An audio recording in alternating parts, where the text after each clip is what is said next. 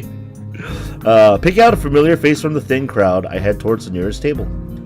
Lily sits alone, delicately filling her way around a small plate of eggs with her fork. It's almost a shame to interrupt her and her clockwork movements. I wonder, is this how a blind person zones out, simply moving in predetermined patterns learned over the years, just like how a sighted person would eat while reading a newspaper? Good morning, Lily. I didn't expect you to be here this early. Oh, Hisao, you startled me. I didn't know you took breakfast this early. I don't. To say exception to the rule. I generally prefer to be late to school than early to breakfast.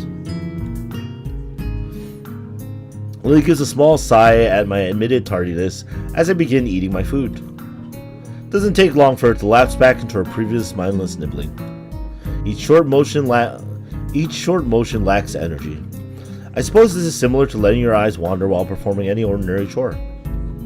After a few repetitions of the find food, eat food cycle, Lily puts down her fork and dabs her lips with the napkin. Hisao, do you mind if I ask you a question? Damn, all I want is a little food and about 4 hours of sleep. Nobody says, can I ask you a question for a simple question? Sure. Do you think of Hanako as a friend? Huh? It seems like a leading question. I guess so. Why do you ask? No real reason. I do have another question, though. Why is it that you think of her as a friend? This is well above my level. What is she expecting from me? It's a majestic space duck? Is that what space ducks sound like? I'm not sure. Not really sure. I guess it's because she's a little different in the way she deals with people. Since I've known her, she hasn't really connected with anyone. She doesn't seem interested in other people, and I think people are a little scared off by her appearance. Really? I thought that kind of thing was, well, discouraged here. Discriminating and such. If I were to put it in one way.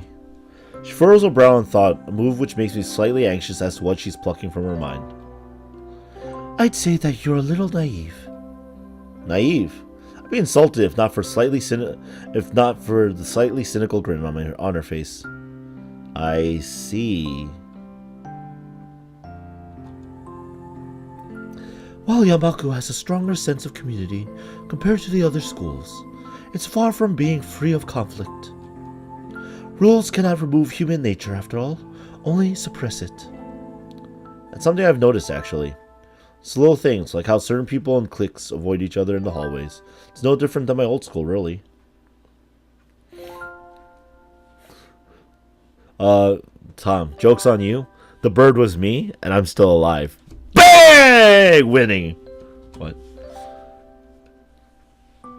Anyway, even Lily and Shizune could be considered bitter rivals, even though they both seem like fairly accepting people. Well, at least Misha's tinted Shizune does. Who knows what actually goes on with her fingers and behind her glasses. Guess you're right, but when I first came here, everything was a bit of a shock. Kept on making mistakes, or at least thinking I was making mistakes. Like when we first met, I said, I see, to you. Get it? I didn't know that if that was considered rude or anything, so I tried to just put it in the back of my mind, treating people any differently and that kind of thing. This means war? Alright. So here's the thing, Tom. Are you Lily or Shizune? Excuse me. So I didn't. I told myself that Hanako and Yuo and everyone else was just normal, and I tried to ignore the obvious. Talked to Hanako as if she were any other person, and so we became friends. At least that's how I think it happened. But I feel guilty just from saying something like that aloud. As if it took extra effort to think of Hanako, or you, or anyone here as normal people. I don't think that's right. Hisao, I think you are naive, but I also think that you are a good person. It is perhaps one of your better traits. I suppose I can take that as a compliment. You're Kenji? Then I'll have to be the feminist conspiracy that doesn't exist. What up? Oh, wait, I guess? Wait, that means I don't exist! Ah! Livestream ends right there. Tell me, are you free tonight? Don't count homework. I'm as free as the breeze. As free as free tissues given out on a daily basis. In that case, would you care to join myself and Hanako for tea? I don't really have that much money at the moment, so going out isn't really... Oh, I didn't mean going out. Just here this evening. Can I access the classrooms in the evening here? No, that's not what I meant. Hanako and I often use my room for tea parties together. Please feel free to drop by after dusk. Sure, I see no problem with that. What's your room number? 225. Room 25 on the second floor. Okay, sure. Well then, I had best be off. I have class representative duties to attend to after all. Until this evening, Hisao. Yeah, catch you later. Well, her and Hanako, Tom. So, double have fun with that, right? Wait, what? Hang on, was I just invited to a girl's room after hours? Is that even allowed?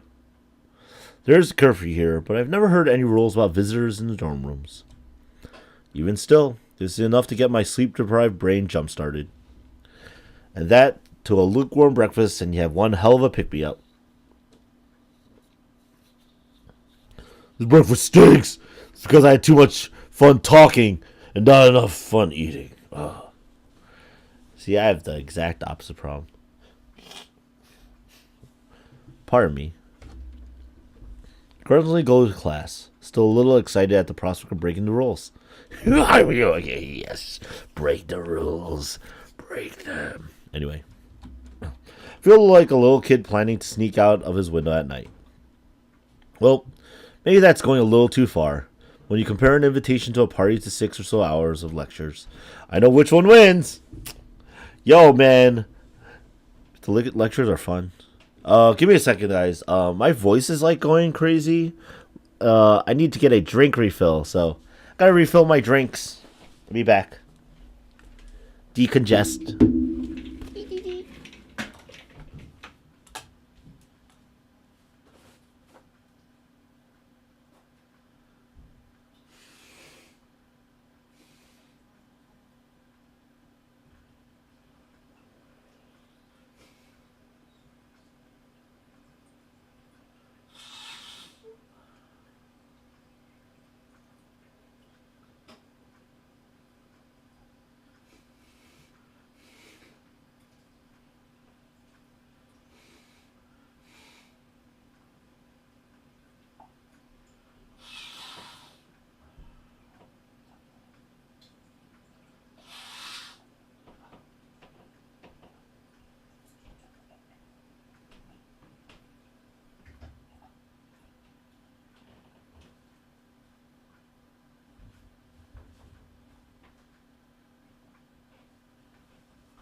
Guys, I'm not doing a drunk stream tomorrow, okay? It's hard to stay up for 24 hours at a time drinking.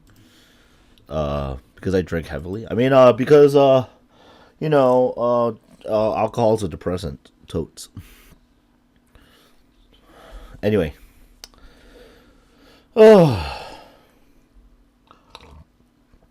Going back to which wins compared to from a 6 or so hours of lectures versus a invitation to a tea party. Do it, nerd. Every loss is a shot. I do what I want. Anyway, Misha and Shizune do little to relieve my boredom either. For once, they seem determined to actually complete Muto's assignments. Nevertheless, the day eventually winds to a close. I hurry back to my room to wash up and comb my hair. Thankfully, I don't run into Kenji. He'd smell that shit a mile away and be like, "So, I heard you were participating in the feminist conspiracy, and now I must give you a lecture about that." Hey. Before long, I am leaving the boys' dorm. I nervously rap on the door marked 225. 225, checking my watch once again. "Is that you, Hisao? The door's open. You can come in." Lily's voice lilts through the door and soothes my nerves. It's the first time I've been invited to a girl's room after dark. Really? Yo. Me and my best friend used to take naps together. Like not in the same bed or anything, but just take naps because we'd hang out, we'd watch anime, we'd eat, and take a nap because after food come out. I didn't really sleep, so I let her sleep, and but yeah, sometimes you sleep together, I don't think I'm make that sound better, but you take a nap together, whatever. Anyway, even though I know there's no ulterior motive behind this invitation, it doesn't stop my mind running wild with possibilities.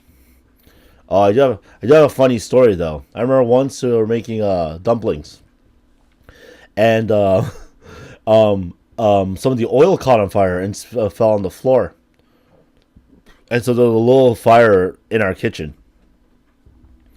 And I walk out and see the fire because I wasn't the one cooking. It was it was my friend that was doing the cooking, and my little sister's like, "Oh no, there's a fire!" And I run out. I was like, "What are you talking about?" Because I was in the middle of putting my bags down or something. I don't know. I'm not sure. I saw the fire on the ground, so I literally stomped it out with my bare feet. And they're like, "Are you sure that was a good idea?" I'm like, "I did it quick enough. I think I'm fine." Anyway, one guy, two girls, one cup. What? In a dorm room with a tea set. When I put it like that, it sounds a little dodgy. Really? Tea parties sound dodgy? Oh my god. Let me tell you about this. Anyway. Give me a small sigh to steady myself. I generally put my hand on the handle and open the door, turning my head to see inside.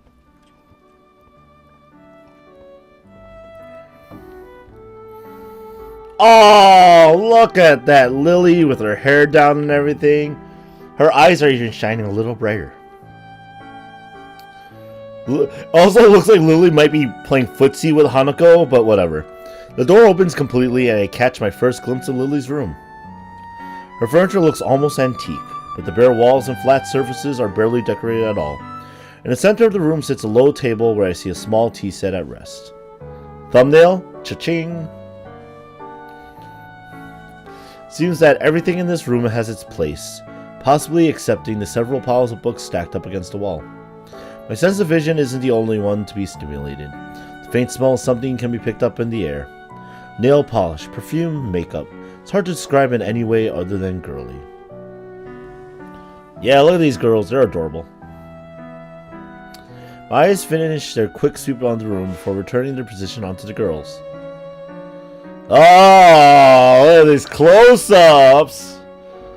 Yay! Thigh bait? You gotta compare thighs, Tom. Come on. Lily sits next to the small table wearing very dark blue pajamas, Dark blue pajamas with shorts that show off plenty of her alluring, pale legs. It's what Hisao's thinking. I'm innocent, guys. Clearly. Opposite her, Hanako sits adorned in a conservative light pink gown. Her hands are firmly fixed between her legs, her shoulders forward, her head down as if trying to hide herself in it. It would be easy for her to do. It looks about 2 sizes too big for her. Waves of flannel flow from her frame, making her look like a child playing dress-up in her parents' clothes. She looks up to confirm my identity, and the beginnings of a thin smile creep across her face before vanishing so fast that I can't be sure they ever were there. Rin's thigh is best thigh? Yeah, fair. There's no point in you standing in the doorway, Hisao. I take a step into the room, closing the door behind me. My. I'm afraid this really is a small room for the 3 of us. Would you like to take a seat? I slowly walk to the table and sit down, trying my hardest not to disturb anything along the way. I also can't help but steal a quick glance into Lily's top as I sit. What a fucking pervert. To be robbed of sight would be a most terrible fate. What a fucking creeper. Well now, how about some tea? Hanako, could you please pour? Sure. Hisao, would you like? I would love some tea. Do you need a hand? No, I'm fine.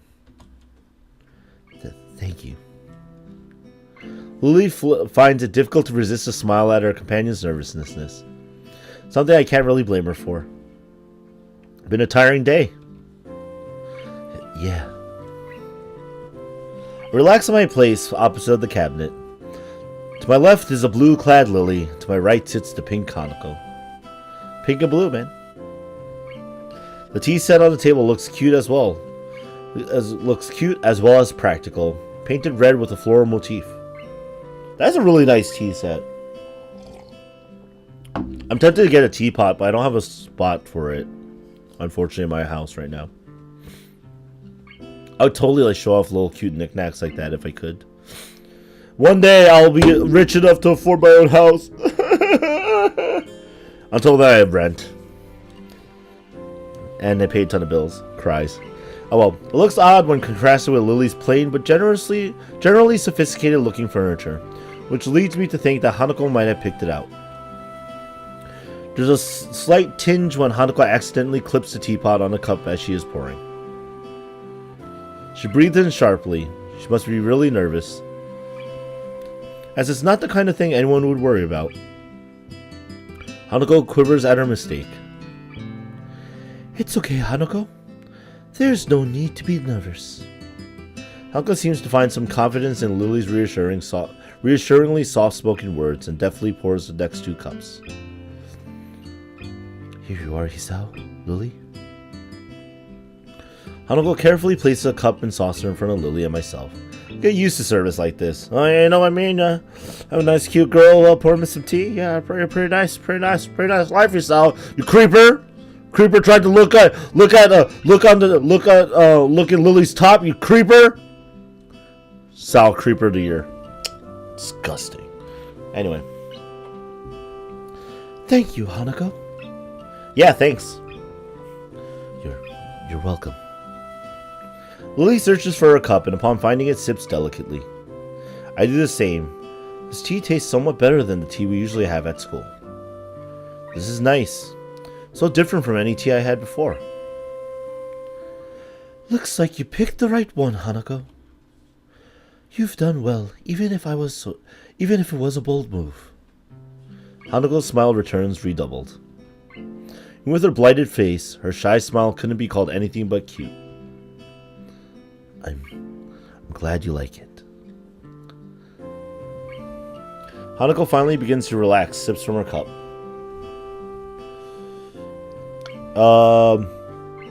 King, that's just you. That's just you generalizing blonde hair anime girls.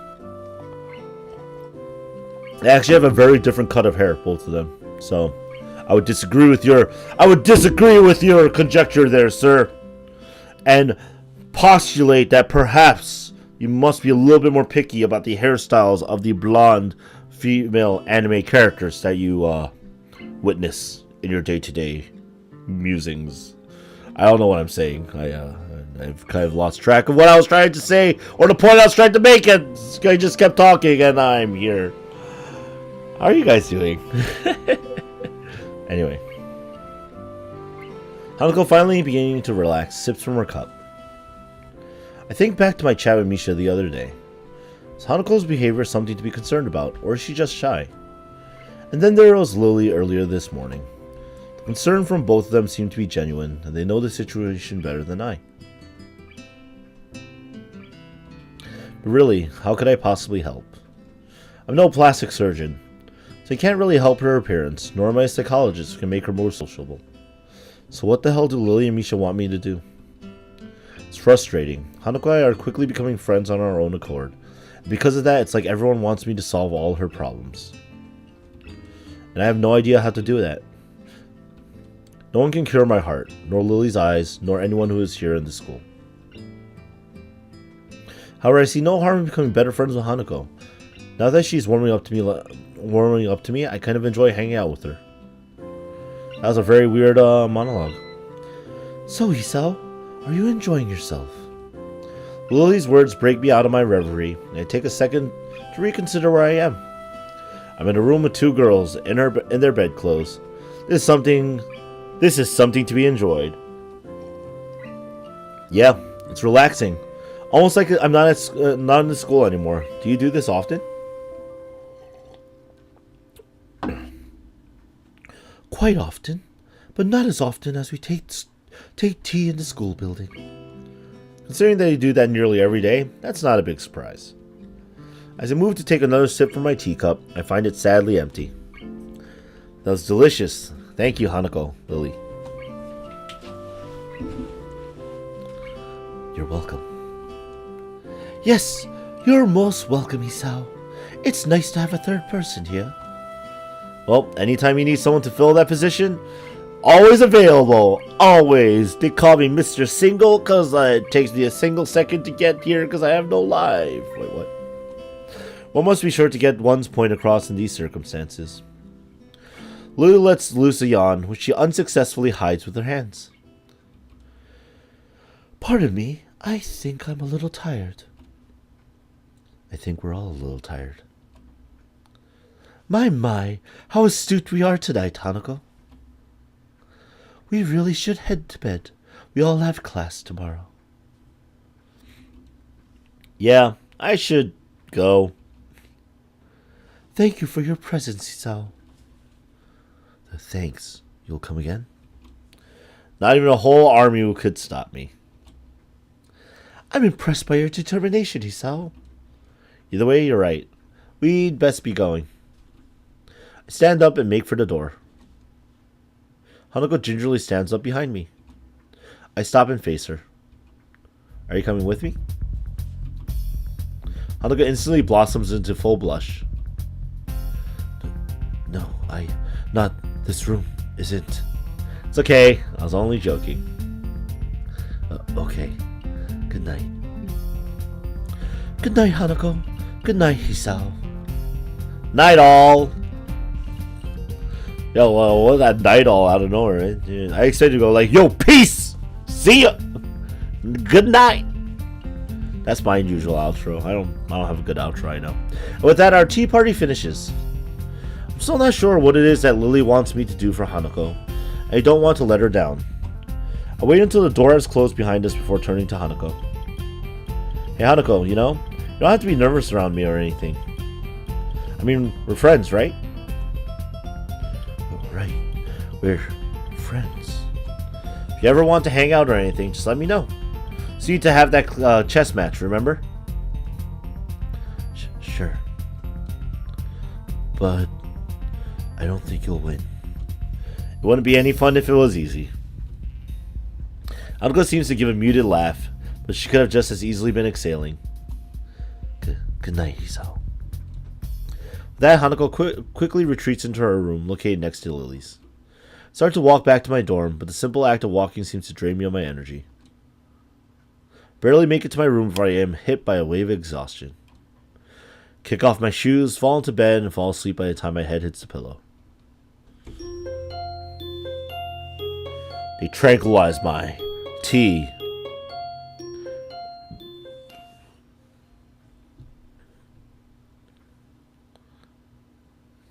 Pull my door closed, ready for another day of classes.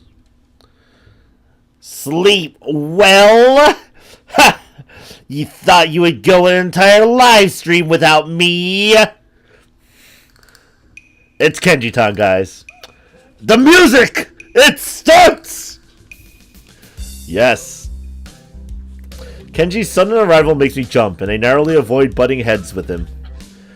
I know he has poor eyesight, but he knows who I am now. Does he still have to stand this close? Oh yeah, like a baby. Damn, why do people say that? Have you ever heard a baby sleep? They scream all night, every night. Babies don't sleep well, ever. Well, there goes my restful state. I have to remember to never use figures of speech with Kenji. Alright, I get your point. It was a figure of speech.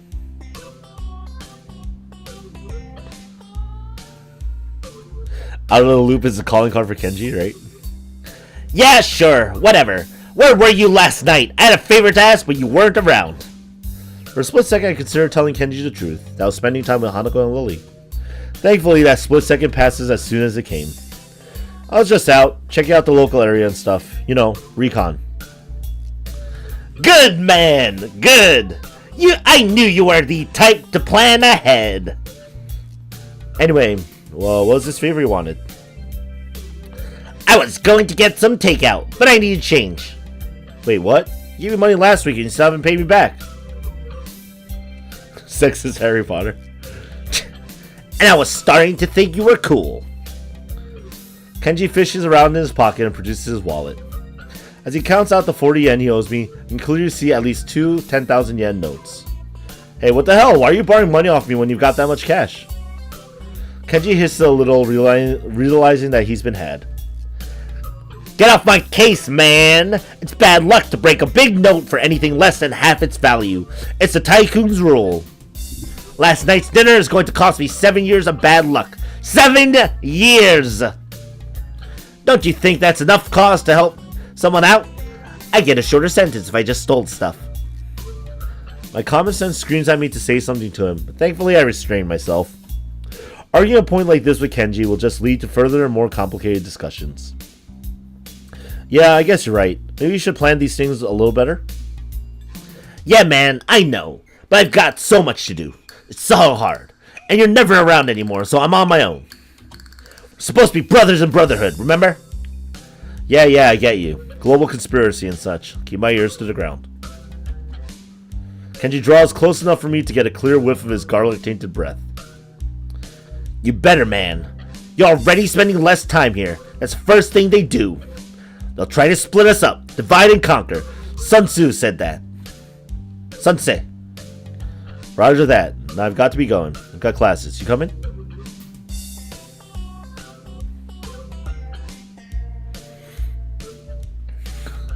Nah, I'm tired. I stayed up all night just to make sure nothing was going to happen after splitting that note. As rational as ever, I see. Whatever. Night. Kenji scurries back into his room, and I hear him throwing his locks as I walk down the hallway. That is why some people can't roll their tongue. Why their second toe is longer than their big toe. Muto beams a half-moon smile at us, obviously proud of his explanation of recessive genes. However, no matter how impressed he is at the science that defines who we are, the classroom seems to be reduced to a stupor. Why is it that a bad explanation can make even the most interesting thing seem worthless? I can see Muto deflate as he realizes that nothing he said the past half hour is sunk in. Whispered conversations start to break the silence, and like an avalanche, the noise level in the class starts to rise. Defeated, Muto identifies some questions from the textbook and sets it clearing off the blackboard. All as if expected, Hanako packs up her things and leaves as soon as people start talking and laughing among themselves. The initial shock of seeing someone play so blatantly truant has started to fade, but it doesn't stop me from wondering. Is she leaving because she doesn't want people to speak to her? Or is it just the thought of people around her shattering her peace? Before I can think about the topic any further, the lunch bell rings. I wonder if she was simply taking the opportunity to leave early. The usual clamor of students exchanging books for lunch reverberates around the room. While Misha is distracted, I grab my lunch and head out the door. Misha literally turns to sign something to Shizune, and you see he saw in slow motion bolting for the door. Shizune is quickly signing to Misha, and Misha's turning around going, "What? You think oh no, he's actually escaping!" And he sounds like, "I made it! I'm free!" That's what I imagine anyway. I don't know what you guys think. Lily already sits in the tea room, setting out her lunch alone. So, Hanako's not here then. Oh, Hisao, how are you? I haven't met Hanako since this morning, I'm afraid. That's right, Hanako and Lily live next to each other. Somehow I think their morning conversation is slightly more grounded than Kenji's ramblings. It's strange. She left class early, so I figured she'd come here. So, she's still leaving class early. Huh? Yeah. I've seen her do it a few times. Lily drops her head a little. Her tone of voice is notably depressed. It's very reminiscent of someone who is used to hearing bad news. I was so sure that she stopped doing that once you two became friends. Everyone has their own pace, I suppose. Well, I was wondering about just that today. Why exactly does she leave?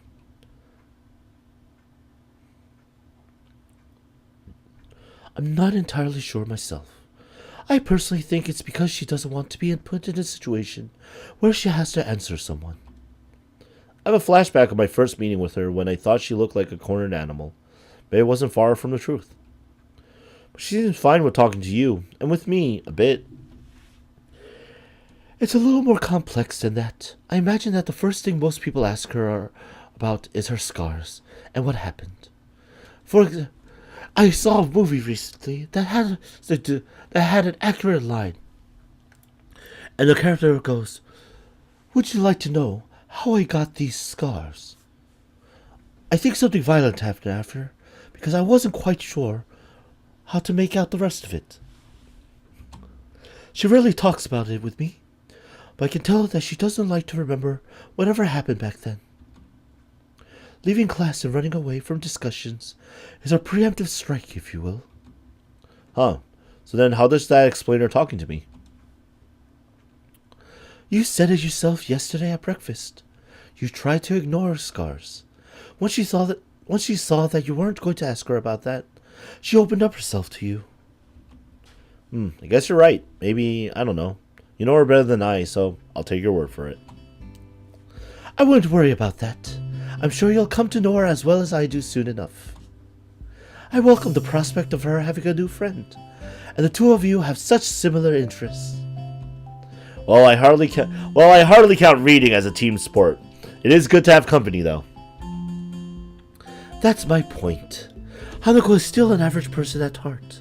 She also wants company at times like that. Oh, I see. I think. To be honest, both of you still confuse me a little. That's only natural, Yusao. We've only known each other for a little while. It's unreasonable to expect you to understand us, just as we can't understand you. But that is half the fun of becoming friends, right? Yes. Yes, it is.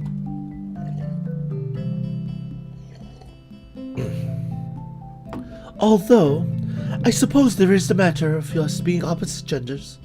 Men and women do seem to confuse each other quite often. She says it was a likely goal, finding amusement at the odd little details of life. I hope you don't mind, but I'm going to start eating. No, go ahead. I think I'll eat something too. Got some books I want to drop back at the library before class to start, so I better get a move on. You'll probably find Hanako there as well. If you do see her, can you tell her to stop by my room later tonight? I'd like to talk to her. You're not coming? Unfortunately, I have a class representatives meeting later, so I'll be going as soon as I finish my lunch. Okay then. If I don't see her in the library, then I'll tell her in class. I'm sure she'll be back after lunch. Fall silent as we start to eat. I take a second to reflect on our conversation. I always thought that Hanako's shyness was simply due to her being conscious of her scars. That is pretty superficial. That is a pretty superficial way of looking at her. Just when I thought I was able to see through the fog of Lily and Hanako, I realized that I'm more lost than when I started.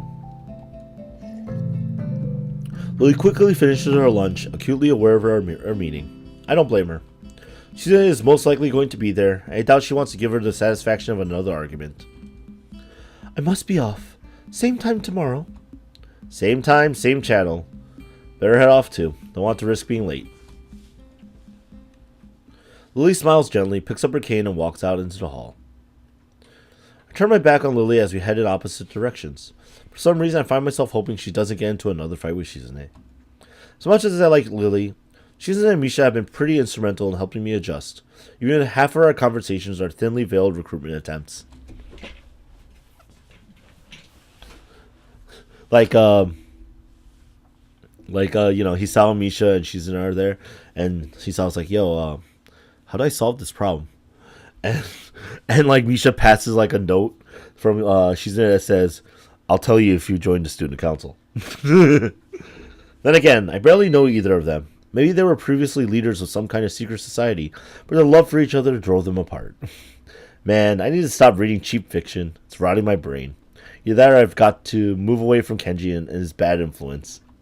It's sad that I can't tell the two apart anymore. Kenji's cheap fiction! Slide my books down the return chute, and they crash into the car with a pleasant thud. Yuko, however, doesn't seem as impressed as I. Hisao, you scared me. Sorry, I thought you would be used to that by now. Or is the literacy level here so low that nobody borrows any books? Huh? No. I think everyone here can read fine. Yeah, never mind. There are some battles that you can never win. Trying to explain jokes is one of them. My dad taught me that the hard way. Keep telling these jokes, I guess I'll laugh at them. Keep it up, kid. Say, Yuko, have you seen Hanako around? She left class early, but she wasn't in her usual hiding place. I think I saw her sneak in before lunch. Oh, but I'm not supposed to tell anyone that. I just told you that I saw her leave. No need to stress out. Oh, of course. She's probably in the back. Thanks. Get any new books in recently? No, sorry. I'll let you know when we do, though. Okay. There's one thing I know about librarians, part-time or otherwise, is that they appreciate people who take a genuine interest in their work. Walk the now familiar path to Hanako's reading nook, picking out a few titles along the way. Sometimes I find it hard to discover a book that will interest me among the shelves. An author's name and a two-word title don't mean much in a sea of similar words. For that reason, I sometimes reread books that I read in the past. Better to bet on the favorite than a new runner. An unfamiliar title with a familiar author peeks out among the spines of its neighbors, so I remove it from the shelf. At least I'm not going over old material. As expected, Hanako sits on her beanbag, buried deep in a copy of Dance, Dance, Dance. Dance, dance, dance. Hi, Hanako. How's it going? Fight back the urge to ask why she left class early. Lily's suspicions are right, and ask her about that could have the opposite effect. Best to leave it for the time being. Sometimes the best way to get an answer from someone is to never ask the question. Hello, Hisao. I'm fine. Something seems off, and after a couple of seconds I realize what it is. Hanako's smiling. She looks as if she's pleased to see me. It's a nice change from the usual instinctive, fidgety, frightened reaction, and something I hope I can see more of as we get to know each other better. Good to hear. How's that book? I've heard it's a trip. It's good, I think. I've only just started, so I don't really know. Fair enough. Let me know how it goes. I may borrow it once you're done. Sure. There's a good 15 minutes left in lunch. Not enough to really get into a book. Too much to stand around for doing nothing. Now Hanako's already returning to her reading, so I doubt I'll get much conversation from her. Oh well, I better make myself comfortable. Slouch into a beanbag and crack open my book. The familiar style of the author leaps out at me from the very first line. As the sentences turn into paragraphs, I start to relax a little. But no matter how hard I try, I can't seem to get myself into the atmosphere of the book. This is partly due to the lack of time, but the more distracting factor is Hanako. Every 10 seconds or so, she peers over the top of her book, but when our eyes meet, she quickly ducks behind the covers. I guess she did want to talk about something after all. What's up? You look like a prairie dog on lookout. It's nothing. Told you before, nothing means something when you say it like that. Hanako squirms a little in her beanbag, hoping that by changing her position, she'll find the word she's looking for. I was in an accident. Accident just now? Are you alright? Hanako shakes her head, her hair flowing around her shoulders in wisps of amethyst on a background of pale and dark flesh. No, when I was younger. Realization crashes into me like a semi. Ooh, that's a nice song. That's a nice song! When I was... It's alright, Hanako. You don't have to tell me anything if you don't want to. Again, she shakes her head. No, I have to tell you. When I was young, I was in a fire. But my house burned down, and I nearly didn't make it. After that, I was alone. Hanako's eyes glisten in the dim light of the library. I reach out to grasp her hand. It's okay, Hanako. You don't have to keep going. But I have to. Why? What brought this on? Last night, Lily told me about your heart. And I didn't think it was fair. Fair? That I knew about you, but you didn't know about me. Squeeze Hanako's hand a little. Don't be silly. But yes, I have a heart condition. I lean a little closer to Hanako.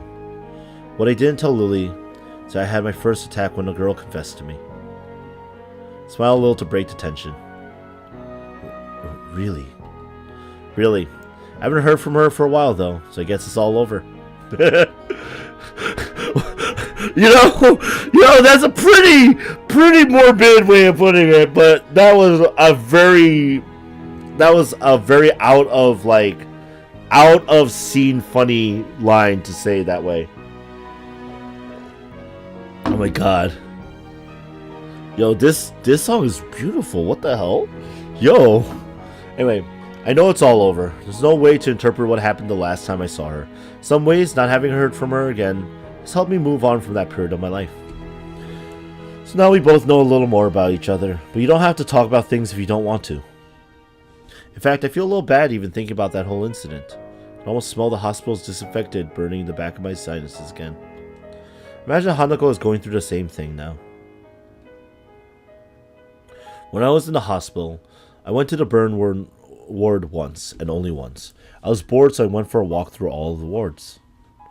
Went through oncology and thought I could take it. When I got to the burn ward, I turned around and went back to my bed. To think that Hanako would have spent months in a place like that, smelling nothing but corrupted skin, strong disinfectant, and sterilized air. Oh, it's the main song you hear in Hanako's throat? The really bad cases were kept in isolated pods that no foreign objects could enter. That would have meant no reading. I would have gone insane if I didn't have my books in the hospital. And she said she was alone. Did her parents die? I have to ask Lily about it. I can imagine myself saying something dumb unintentionally. Thank you, Hisao. I haven't told many people about this. To be honest, I haven't told many people about my circumstances either. Then I won't tell you. I won't tell anyone either. Deal. Change my grip on Hanako's hand into a handshake as the warning bells chime through the window. Well, then, better head back to class then, eh? Sure. Oh. Oh! Act 3? That was the end of Act 2? Really? What?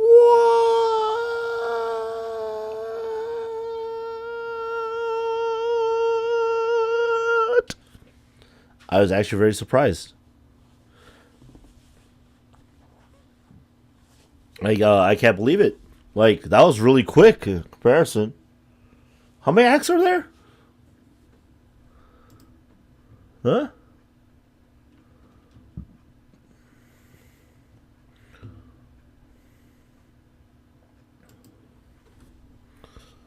No, that was quick. That was quick. Oh, man. I'm not sure if I should call it here or if I should continue. Because that was a lot quicker than I thought it'd be. But I had a lot of fun. Like, that was, and like that song that they played when Hanako actually started talking about what happened. Like, oh man, I hear burn. Burn scars are really tough.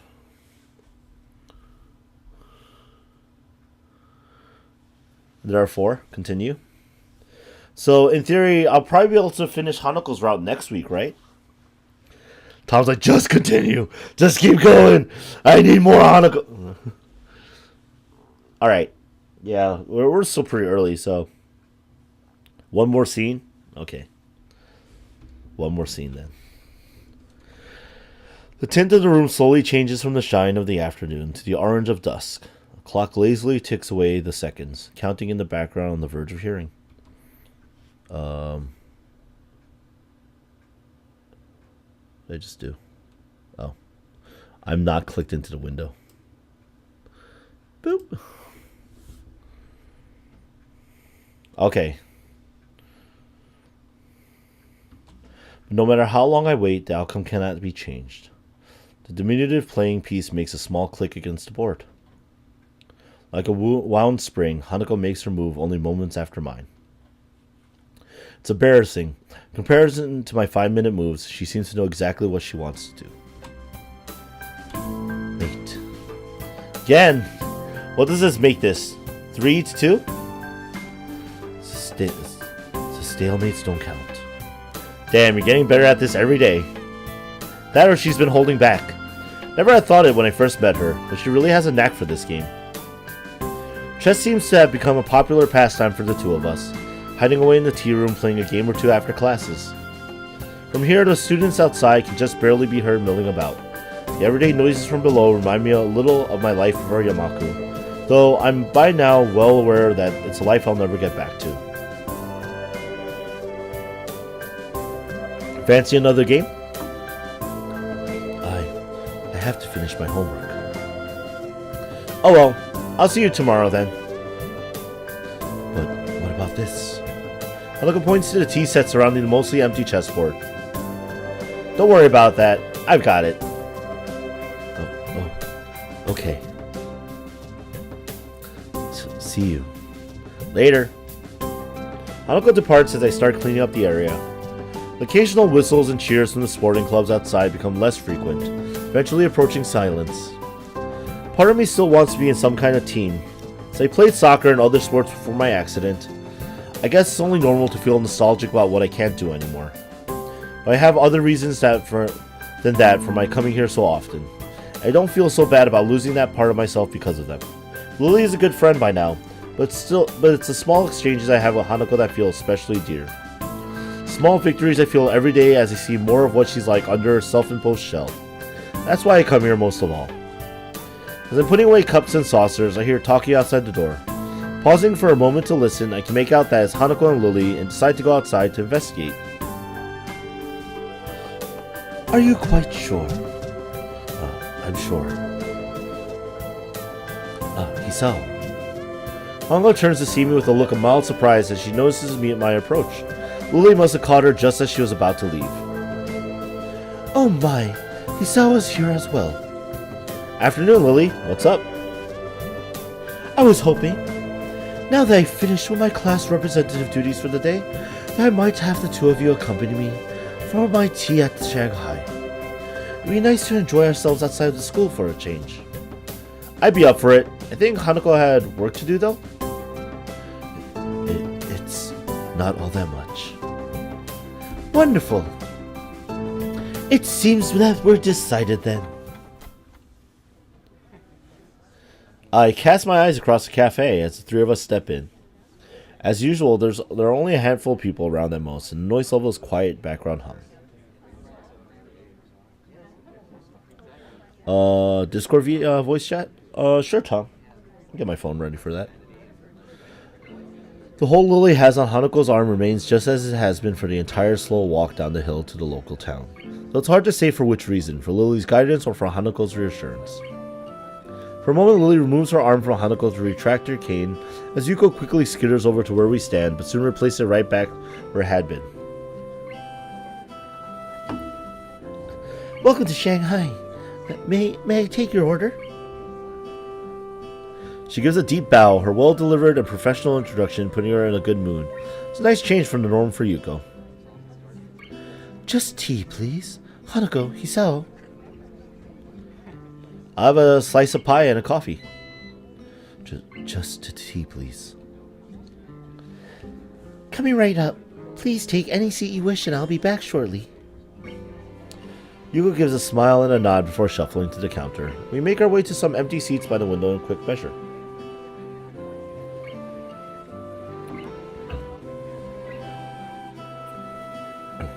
We slip into our seats.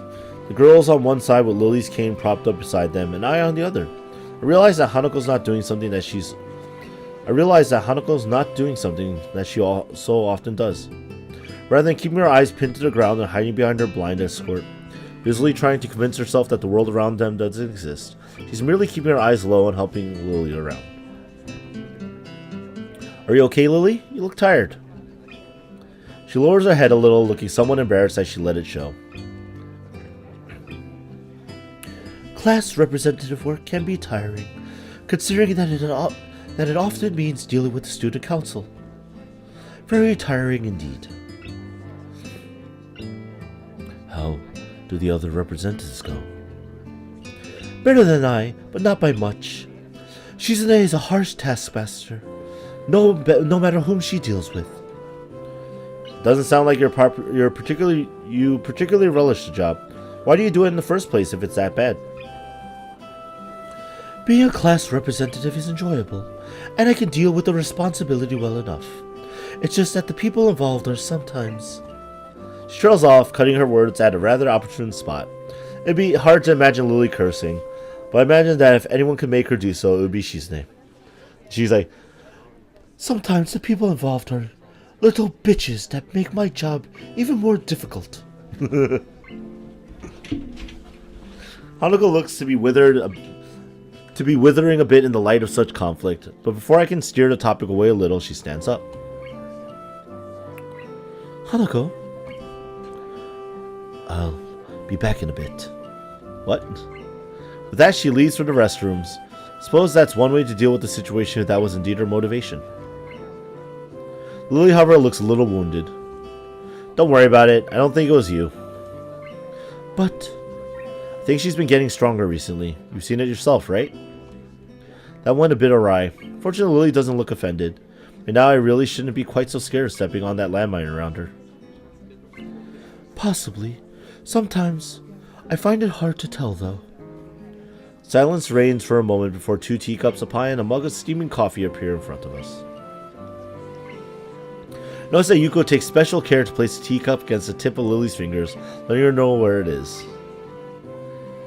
Here you go. Thanks, Yuko. Thank you. The quick and silent bow, the bespectacled waitress takes her leave. Ah, that's right. I was meaning to ask you something, and now would be the right time to do so. I'm all ears. Hanako's birthday is coming up, and I was hoping that you might accompany me for present shopping in the city this weekend. Hanako's birthday is soon. Suppose it would be a nice chance to cheer her up a bit. Like Yuko, she always seems to be teetering on the edge of either panic or depression. I've never seen her enjoy herself much outside of our chess games. All that aside, learning the layout of the city better with a friend keeping me company sounds like a good way to spend a weekend. Sure, I'd be happy to. Have you got any plans for what to do for her birthday? A party or anything?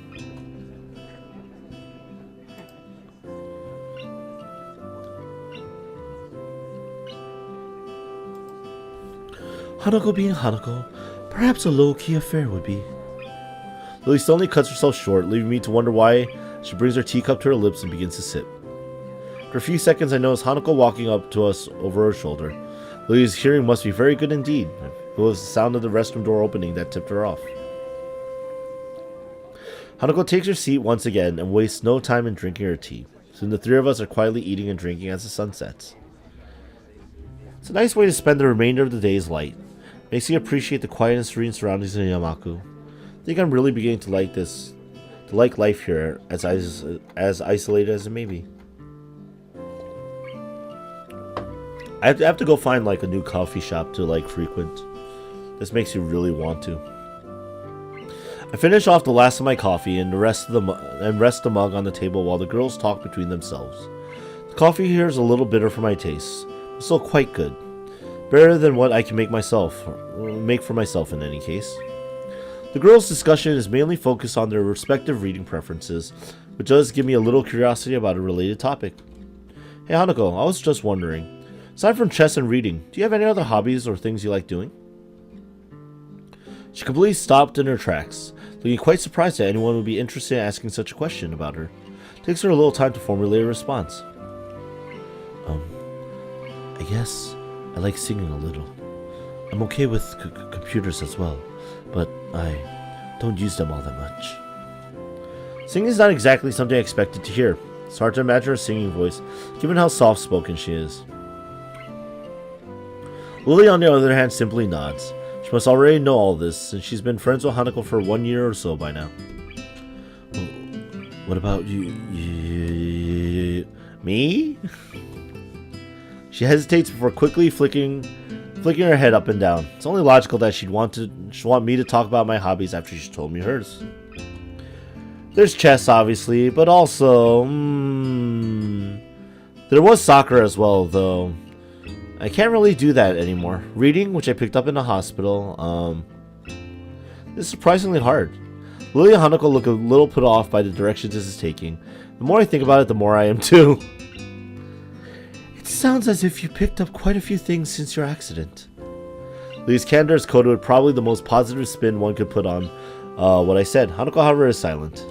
The situation becomes difficult. Her reaction always seems to be withdrawing into silence, in order to prevent things getting worse. That or physically retreating. Soft ringing gives us pause as Lily reaches into her pocket. It becomes obvious that the sound's coming from her phone. Sorry. It's okay. Lily gives a quick nod before shuffling out of her seat and taking the call a little distance away, to avoid disturbing the both of us. Must be nice to be popular. Hanako smiles, but she doesn't take up the hook for further discussion. I end up just sitting back and closing my eyes, relaxing as best I can. It's nice and peaceful here. I wonder what it'd be like to have grown up somewhere like this rather than in the city. You come from the city? Looks like I found something she wants to talk about. Bingo!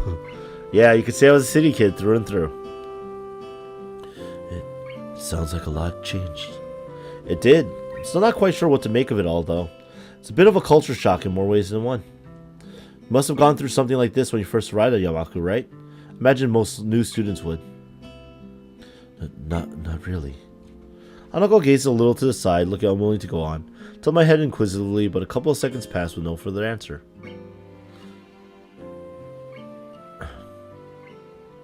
But can't we deal with that on Monday? The fallout has hardly settled from the last. I understand. I'll try to talk her down. You know what she's like when she gets locked onto an idea. Yes, thank you. I'll talk to you later then. Goodbye.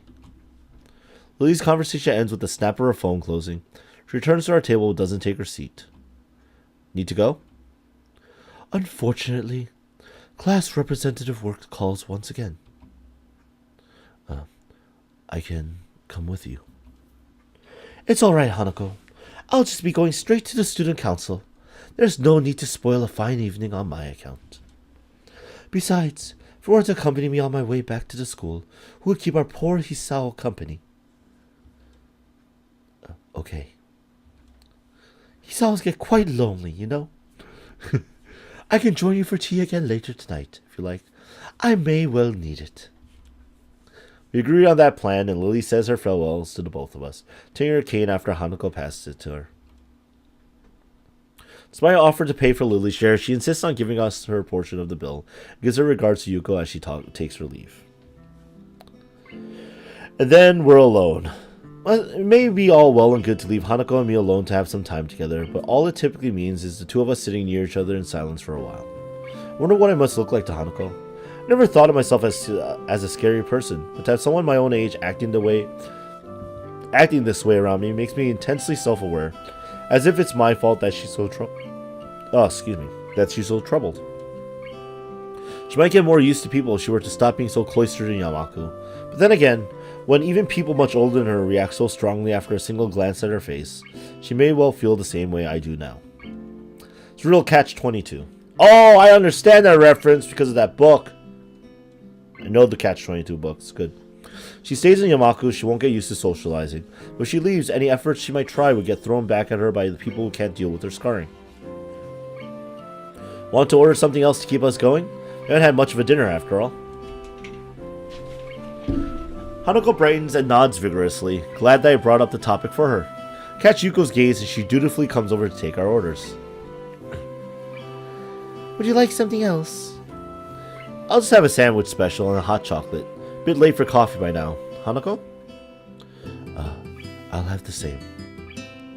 The nod and a bow, Yuko turns on the ball of her foot and returns behind the counter, where she busies herself fishing out bread and condiments and working the machine to make our drinks. Not a word is said between us until Yuko comes back. She smiles, gives us our food and drinks before moving to a customer who's called for her attention. I give up on the prospect of having much of a conversation with my companion and decide to just enjoy the meal, small as it may be. It tastes nice, as does most of the food here. After having a few mouthfuls, I notice something missing, namely the sound of Hanako eating. Looking back to her, I see Hanako's fidgeting a little behind her untouched sandwich. Not hungry? She shakes her head from side to side. Even as she does, the patch of her hair she keeps over her right side of her face still does its job in hiding it almost entirely. It's not that. Aw, I was all ready to have your share too. You look troubled. Is something wrong? Sorry by her thinking that I'm the one who looks troubled. On second thought, she's probably right. My face have given away my emotions without me noticing, and she's hardly a dim person. Quite the opposite. We're friends, right? Friends. From the tone of her voice and shrinking posture, it looks as though I've hit yet another landmine. This is another reason why interacting with her is difficult. The self-imposed psychological barriers she puts up between herself and others, including me, and most likely even Lily. It's a shame that...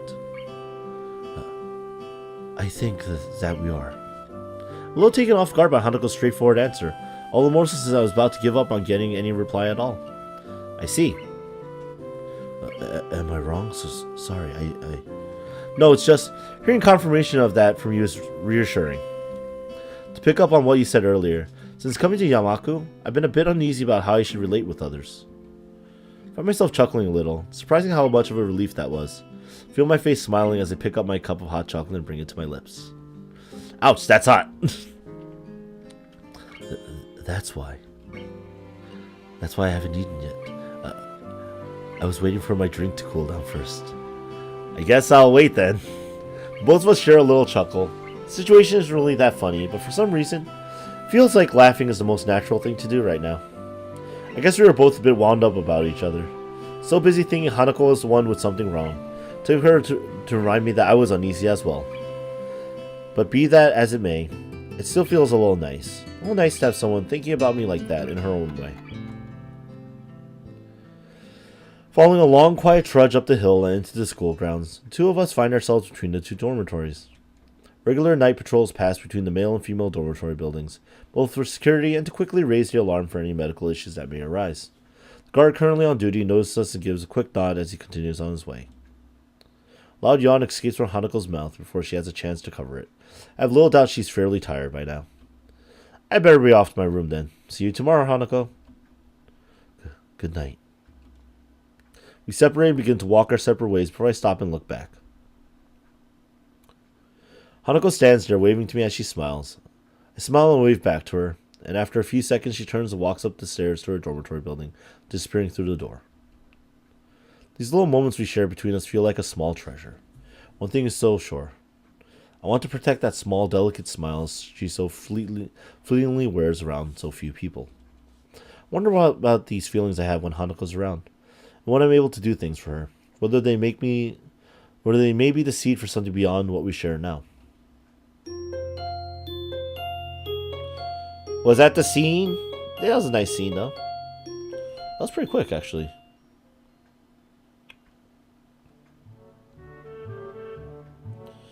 Ah. Looks like when the summertime sun is something to be savored, but when combined with the clean country air, it's all the better. It's be a good place to call it for the night. No, it's a little bit shorter, but, I got things I have to do. Things I have to see. So what's wrong with taking the back streets? You never know if you don't go. Okay, so, references such as that aside. Yeah, we're gonna cut it off here for now. Yeah, we got 2 hours in tonight. I think I'm averaging like 2.5-ish hours per live stream though. Even with this one, that's 2, because I think last week was like 3. So, it's not bad. And, we'll definitely... I guess we'll finish the Hanako route next week. I'm looking forward to that. But for now, this is Anime Fan Arcade 2K. Thank you very much for coming out for Visual Thursdays. I'll see you guys hopefully next week at 7 p.m. Eastern Standard Time. In this stream, whatever other things I do. So, see you. Good night.